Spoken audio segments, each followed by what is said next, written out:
నా పేరు మమత. భగవద్గీత 2వ అధ్యాయంలోని 3వ శ్లోకం. క్లైబ్యం మాస్మా గమః పార్థ నైతత్వ ఉపపద్యతే క్షుద్రం హృదయ దౌర్బల్యం త్యక్తోత్తిష్ట పరంతప. ఈ శ్లోకం యొక్క అర్థం: ఓ పార్థ, పిరికితనాన్ని తెచ్చుకోవద్దు, అది నీకు ఎంతమాత్రమూ తగదు. తుచ్చమైన హృదయ దౌర్బల్యాన్ని విడిచిపెట్టి యుద్ధానికి సంసిద్ధుడవు కా. ఈ శ్లోకం యొక్క ధ్యాన వివరణ: హృదయ దౌర్బల్యం, అధైర్యం, పిరికితనం అనేవి మనసులోకి ప్రవేశించగానే బుద్ధి పనిచేయడం మానేస్తుంది, విచక్షణ జ్ఞానం నశిస్తుంది.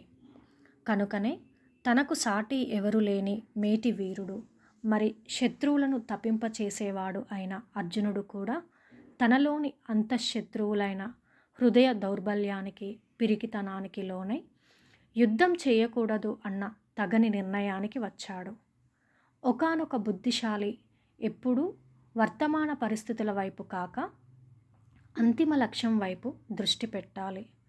విజ్ఞతయే ధర్మయుద్ధానికి మూలం, ధర్మయుద్ధమే అంతిమ విజయానికి మార్గం.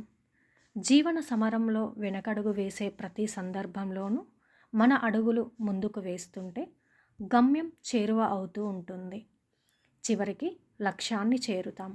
అదేవిధంగా ధ్యానయోగ సాధనలో కలిగే విఘ్నాలను కూడా ప్రతి ధ్యానయోగ సాధకుడు ధైర్యంగా ఎదుర్కొని నిలవాలి. నిరాశ, నిస్పృహలకు లోను కారాదు.